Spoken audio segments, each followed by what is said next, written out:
आज के लेक्चर में हम लेंगे क्लासिफिकेशन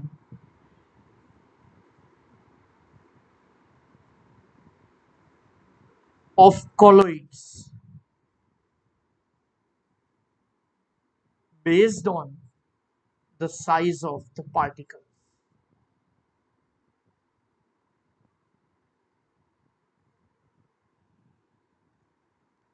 लास्ट लेक्चर में दो क्लासिफिकेशंस किए थे हमने, based on the physical states and next is the based on the type of interaction between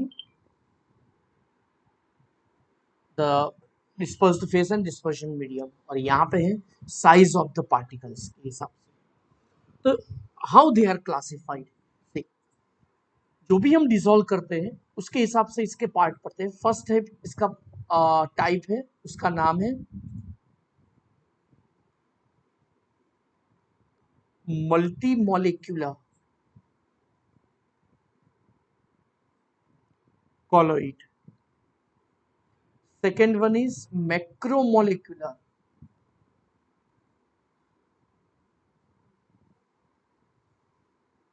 colloid, and number 3 is associated colloid.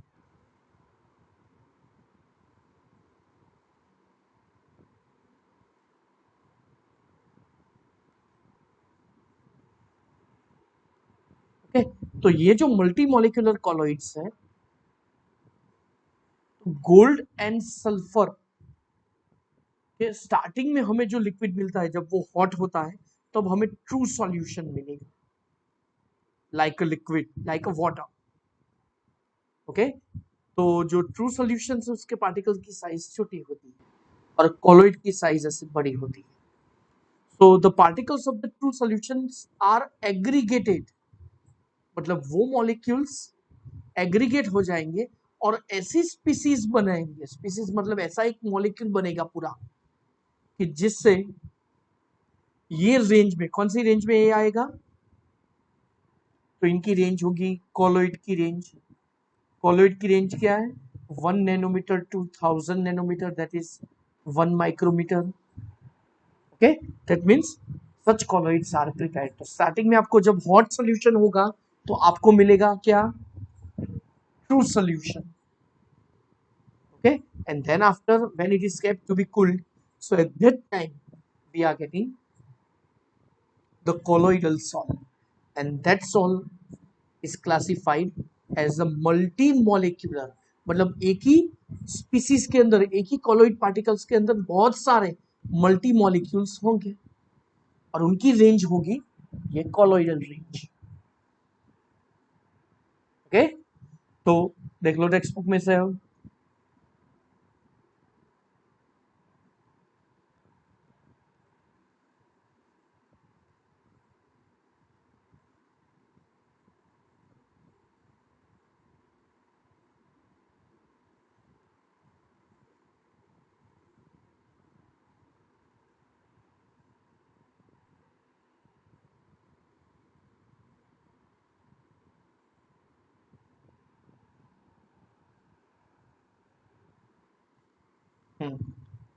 चलो, तो ये हमने यहां से आज स्टार्ट किया.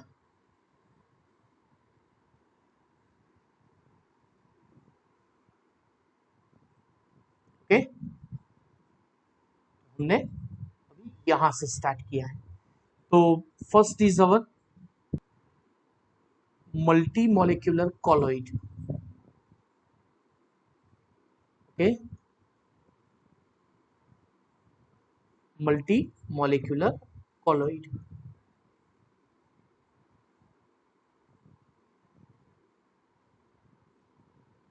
Okay, so on dissolution, a large number of atoms or smaller molecules of a substance aggregate together to form the species having the size in the colloidal range. This one. Okay, and the species thus formed are called the multimolecular colloids. And for example, a gold salt may contain the particles of various sizes having the many atoms, and the sulfur salt. दो example मैंने पहले बता दिए थे. Okay, next is the macro. Macro मतलब एक molecule की size ही colloid की रेंज में आ जाएगी। तो macromolecules that is all the polymer, तो हम जो चेयर्स मतलब पॉलीमर प्लास्टिक का जो भी मटेरियल है तो उसका पहले लिक्विड ही होता है, उसको पर्टिकुलर शेप में हम बनाते हैं, उसके लिए जनरली मोल्ड यूज करते हैं। ओके, तो suitable solvents form the solutions in which the size of macromolecules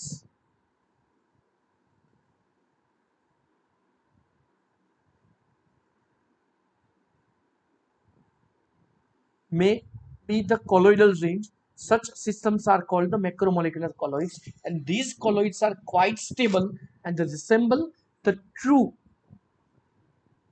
solutions in many respects. The examples are naturally occurring nanomolecules, starch, cellulose, proteins and enzymes. और फिर जो मैन मेड माइक्रोमोलिक्यूल्स है वो है polythene, okay, nylon, polystyrene, synthetic rubber etcetera. अब ये जो next है एसोसिएटेड कॉलोइड, तो पहले हम पढ़ेंगे मिसाइल। मिसाइल है क्या है, तो मिसाइल में जनरली सोप यूज होता है, और सोप जो होता है अपना इट्स अ सोडियम और potassium salt of the higher fatty acid, और उसका फॉर्मूला है RCOO माइनस Na प्लस, और उसका एक एग्जांपल है sodium stearate, it's a stearic acid का sodium salt which is the major component of the many bar soaps when the dissolved in water। चलो इसको एक्चुअली डिसॉल्व नहीं करते, अब इसका मैकेनिज्म आप देखते हैं। देखो ये जो सोप है उसमें दो पार्ट होते हैं, पहला कौन सा, तो फर्स्ट है ये हाइड्रोफोबिक पार्ट, इसको हम बोलेंगे, और जो पीछे दिया है उसको हम हाइड्रोफिलिक बोलेंगे। ये है अपना हेड, लाइक अपना अर्थवॉर्म देख लो, ओके, तो जो हेड है वो हाइड्रोफिलिक है, और जो टेल है वो हाइड्रोफोबिक है। फिलिक पता है ना, लायोफिलिक और लायोफोबिक के जैसे ही। लायोफिलिक क्या था स्टूडेंट्स, याद करवाओ दो। हाँ, तो वो उसका चार्ज होगा इसलिए वो लिक्विड अट्रैक्टिंग है, और लायोफोबिक में हम क्या बोलते थे, लिक्विड रेपेलेंट, याद आया, और लिक्विड हीटिंग ऐसा वर्ड दिया था, तो वो हाइड्रोफोबिक होगा। अब तो चलो इसको फिर मेंशन किया इस तरीके से, ये कार्बन एटम्स की चेन है वो विच इज हाइड्रोफोबिक, और ये जो चार्ज्ड पार्ट है that is the hydrophilic head. चलो जब भी हम पानी में डिसॉल्व करते हैं फिर उसके अंदर कोई भी कपड़ा, सपोज ये एक फैब्रिक की सरफेस है, this one is the surface of any fabric, और उसके ऊपर ये ग्रीस का एक दाग इसके ऊपर लगा है, तो जब हम सोप इसके ऊपर लगाएंगे तो ये जो ग्रीस है ना ये हाइड्रोफोबिक है, मतलब पानी में कभी हम कितना भी धोए अगर ग्रीस का दाग है तो फिर वो रिमूव होगा ही नहीं। लेकिन जैसे हम सोप लगाते हैं तो सोप में जो हाइड्रोफोबिक पार्ट है ना this will be attached with grease particles, और जो चार्ज्ड पार्ट है ना वो वाटर से कनेक्टेड होगा। फिर जब हम इसका कंसंट्रेशन बढ़ाते हैं तो यहाँ पे आपको मिलेगा जो ग्रीस ड्रॉपलेट्स है उसके सराउंड ऐसे सर्कुलर पाथ में वो स्टीयरेट आयंस मतलब वो सेट हो जाएंगे, मतलब जो हाइड्रोफोबिक पार्ट है वो यहाँ पे रहेगा और ये वाला पार्ट, और एक मिसल के अंदर अबाउट 100 सोप पार्टिकल्स होते हैं, ओके, और इनकी रेंज होती है कौन सी, कॉलोइड की, ओके, और जब इसके ऊपर हम प्रेशर लगाएंगे तब क्या होगा, वो बाहर निकाल देंगे, किसको, वो दाग को, किसमें से, कपड़े में से, okay. So this is the cleansing action of soap. तो चलो अब सिंपल रीड करवाता हूँ, I think it's a revision of our 10th standard.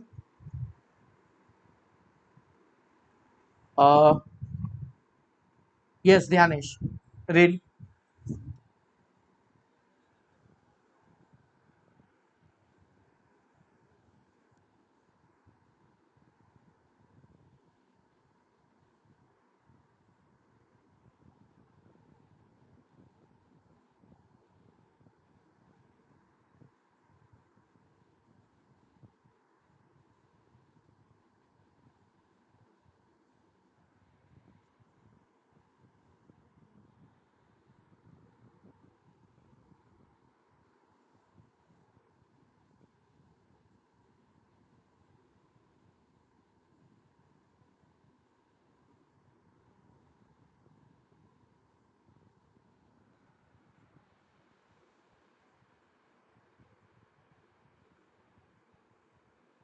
Head.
Okay, चलो। Cleansing action of soaps. Yes विश्व,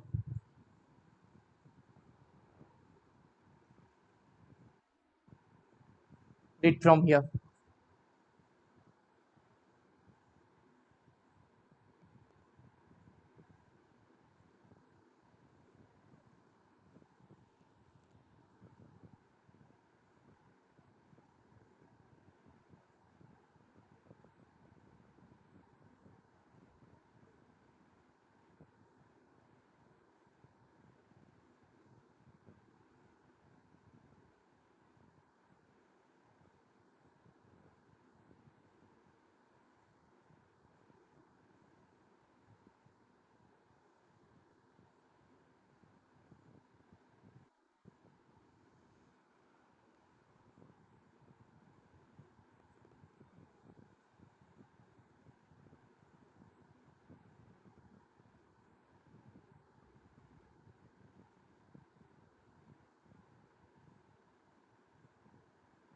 मतलब वो फिर कंबाइन नहीं होंगे, वो ग्रीस पार्टिकल्स, नहीं तो और किसी जगह पे चिपक जाएंगे।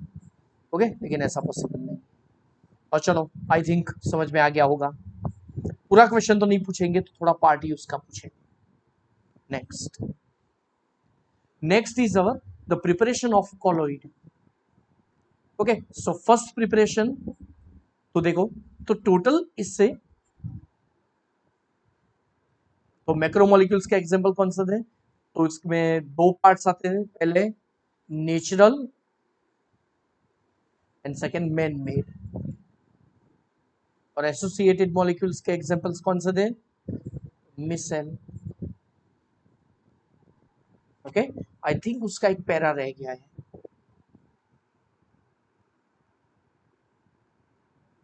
एसोसिएटेड कॉलोइड मिसेल्स, वही दिया है। चलो अब मैं ये पढ़ रहा हूँ। There are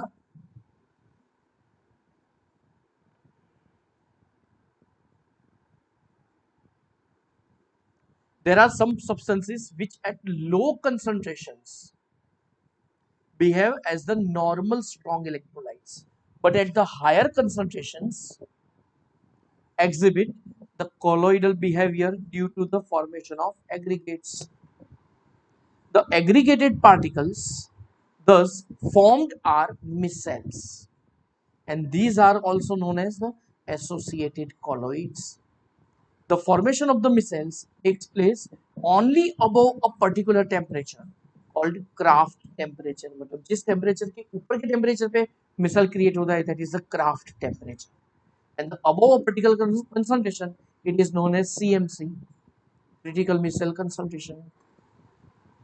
On dilution, these colloids revert back to the individual ions, and the surface active agents such as the soaps and the synthetic detergents belong to this class. And the for soap CMC, उसकी range है 10⁻⁴ to 10⁻³ mole per liter, and these colloids have the lyophobic and the lyophilic bonds. आगे दिया है वही, and the micelles may contain as 100 molecules or more. वो micelle का वो range है उसका। कितने पार्टिकल्स उसमें होंगे। किसी को कोई डाउट?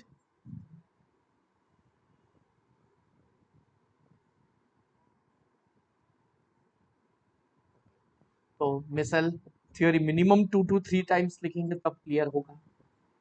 ओके चलो, अब प्रिपरेशन ऑफ द कॉलॉइड्स। तो फर्स्ट है अपनी इलेक्ट्रिकल मेथड, और इलेक्ट्रिकल मेथड में टोटल 4 मेथड्स और है। So next is preparation of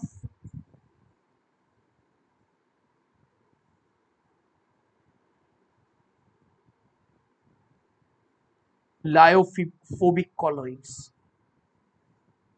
क्योंकि उसी के लिए स्पेशल टेक्निक्स यूज होती है। लायोफिलिक में तो डायरेक्टली अगर हम सोल्यूट और सॉल्वेंट मिक्स करें तो डायरेक्टली मिल जाता था, याद हो तो, यहाँ पे नहीं मिलता। So next is preparation of the colloidal salts. So first is a chemical method.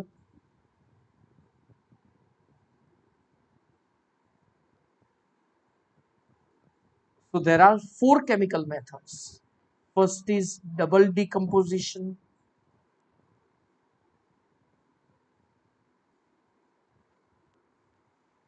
Second is oxidation. Third is reduction. And fourth is hydrolysis.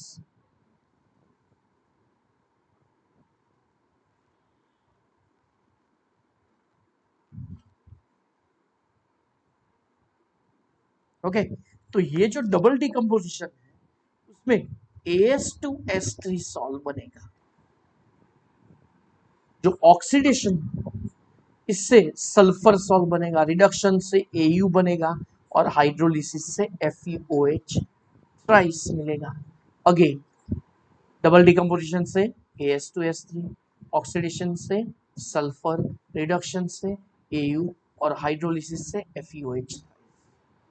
अब देखो सिर्फ रिडक्शन का इक्वेशन, केमिकल इक्वेशन थोड़ा टिपिकल है, बाकी सब सबसे इजी है। सबसे इजी ये दोनों, double decomposition and hydrolysis. Oxidation थोड़ा टिपिकल, और ये थोड़ा टिपिकल है, देख लो।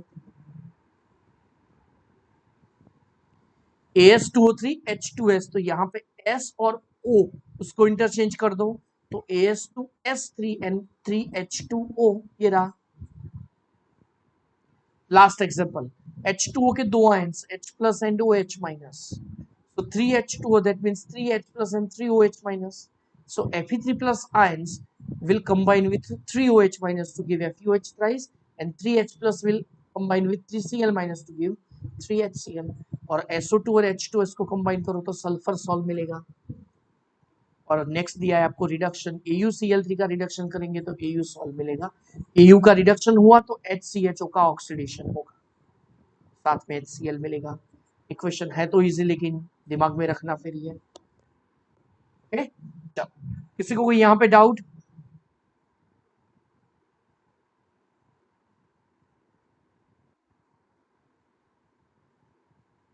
ओके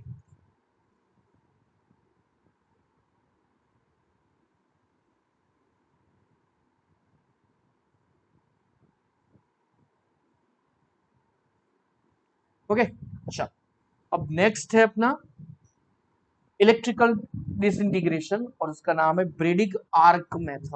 मेथड का नाम याद रखना होगा आपको। ओके नाम है ब्रेडिग आर्क मेथड।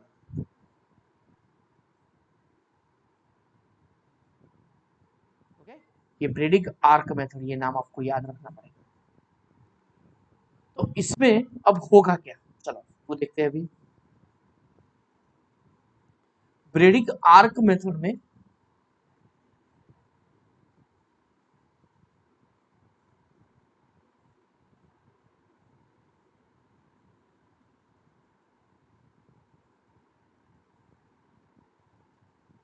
ये हम कंसिडर नहीं करेंगे। ओके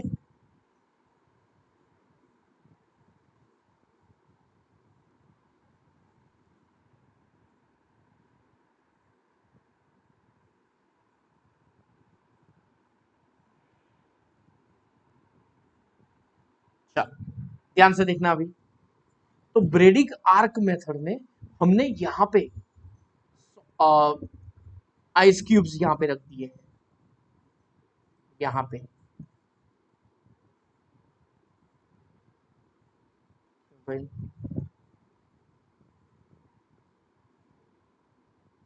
ओके, यहाँ पे हमने आइस क्यूब्स रख दिए, आइस बाथ उन्होंने वर्ड यूज किया है, लेकिन मेनली यहाँ पे आइस क्यूब ही वो रख देते हैं।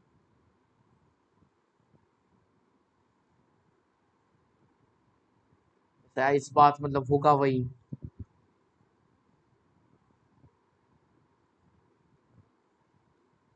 ओके, फिर अंदर एक बीकर होता है और उसके अंदर डिस्पर्शन मीडियम रखते हैं। और ये जो आपको आर्क दिख रहा है ना, आर्क मतलब इलेक्ट्रोड जैसा ही होता है, लेकिन इलेक्ट्रोड में वो दूर होते हैं और आर्क इतने नजदीक होते हैं कि जब भी हम इलेक्ट्रिसिटी पास करें, इससे क्या होगा, इन दोनों के बीच में आर्क क्रिएट होगा। ओके, तो और ये होते हैं गोल्ड, प्लैटिनम और सिल्वर जैसे मेटल्स के। और जैसे ही हमने हाई वोल्टेज अप्लाई किया तो ये डिस्पर्शन मीडियम हीट होगा, मतलब कि उसका टेम्परेचर इंक्रीज होगा ड्यू टू आर्क। ओके, लेकिन हमने यहाँ पे आइस क्यूब्स रख दिए जिससे क्या होगा, टेम्परेचर लो हो जाएगा और धीरे धीरे धीरे धीरे ये जो मेटल है ना, ये मेटल मेल्ट मतलब डिसॉल्व होती जाएगी डिस्पर्शन मीडियम में, and finally we are getting the salt. तो गोल्ड, प्लैटिनम, सिल्वर, तो इनके अगर सॉल्ट्स बनाने हैं तो this is the best method. Textbook में से देख लेते हैं। फंडामेंटल तो अपना क्लियर हो गया। Yes, Chaitanya, read from here.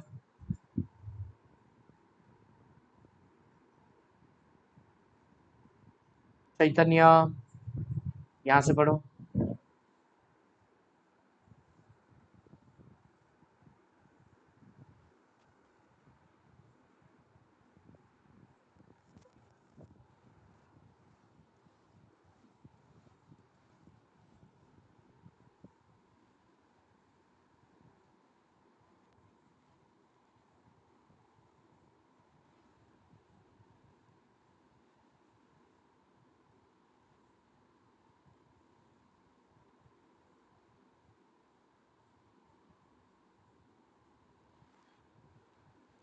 Okay, colloidal size के पार्टिकल्स हमें मिल जाएंगे। ओवर। नेक्स्ट है अपनी थियोरी पेप्टाइजेशन। अरे जस्ट अ मिनट।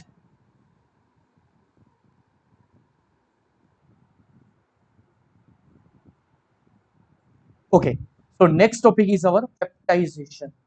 अब देखो पेप्टाइजेशन में क्या होता है।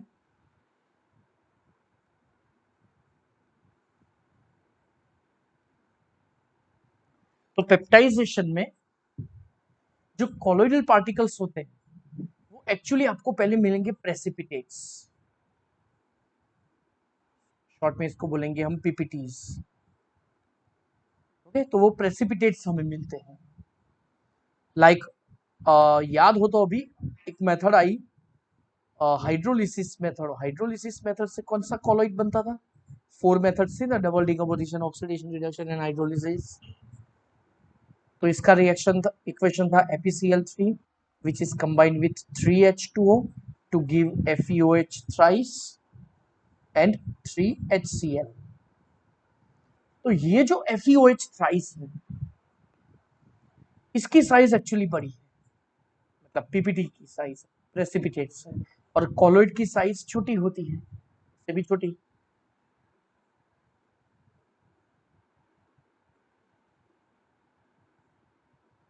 ओके, तो इसकी साइज छोटी होती है।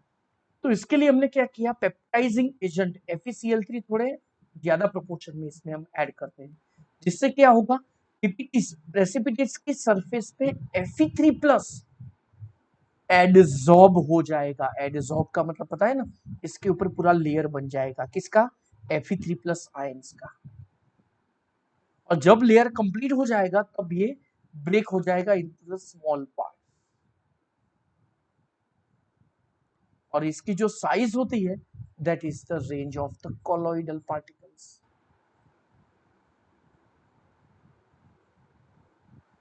Okay, it's a reverse of multi molecular colloid. Multi molecular colloid में ऐसे ही होता था, पहले छोटे पार्टिकल्स मिलते थे और फिर एग्रीगेट होकर बड़े हो जाते थे। यहाँ पे क्या बोलते हैं हम, कि पार्टिकल्स होते हैं तो बड़े, लेकिन जब उसकी सरफेस पे FeOH FeCl3 पेप्टाइजिंग एजेंट हम यूज करते हैं तो उसकी सरफेस पे Fe3 प्लस का एड्सॉर्प्शन हो जाएगा। ओके, जिससे फिर वो ब्रेक हो जाएगा पूरा मॉलिक्यूल, पूरा पीपीटी का मॉलिक्यूल, और फिर वो छोटे छोटे पार्ट्स में कन्वर्ट हो जाएगा और वो साइज होगी कॉलोइडल पार्टिकल की size, that is 1 nanometre to 1000 nanometre. Okay, so this method is known as the peptidization. तो ध्यान से देख लो, peptidization may be defined as the process of converting a precipitate into the colloidal solid by shaking it with dispersion medium in the presence of the small amount of electrolyte. चलो याद करो, ये electrolyte कौन सा,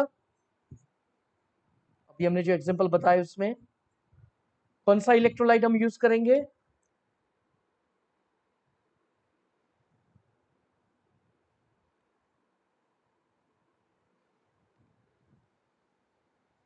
very good. और ये जो precipitates बोलते हैं वो किसके? FeOH thrice. Very good. Okay, so the electrolyte used for this purpose is known as peptizing agent, and this method is applied generally to convert a freshly prepared precipitate into the colloidal solid. During the peptidization, the precipitate adsorbs, ab नहीं add लिखा है, adsorbs one of the ions of the electrolyte on its surface, and this causes the development of the positive or negative charge on the precipitates, which ultimately break up into the smaller particles of the size of a colloid. And you will learn about the phenomenon of the development of the charge on the solid. Okay, तो वो आगे एक topic आएगा, charge on the colloidal particles, आप पढ़ेंगे. Okay, तो बस आज की थ्योरी वैसे तो कम रख रहा हूँ, उसका रीजन यही है कि अच्छी तरह से ये सब थ्योरीज लिख के लर्न करो. मिनिमम 2 to 3 टाइम्स आपको लिखना ही पड़ेगा, मिनिमम वर्ड बोल रहा हूँ. ओके, क्योंकि अगर एक बार थ्योरी प्रॉपरली लर्न होगी तो फिर आपको वो इजीली याद रहेगा. मतलब आज हमने यहाँ से स्टार्ट किया, ओके, और फिर हमने कंप्लीट किया यहाँ तक.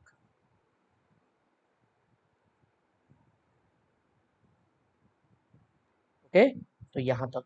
तो मिनिमम फिर से बोल रहा हूँ मैं 2 to 3 टाइम्स आपको लिखना है. ओके स्टूडेंट्स, तो मिलते हैं फिर आगे नेक्स्ट लेक्चर में.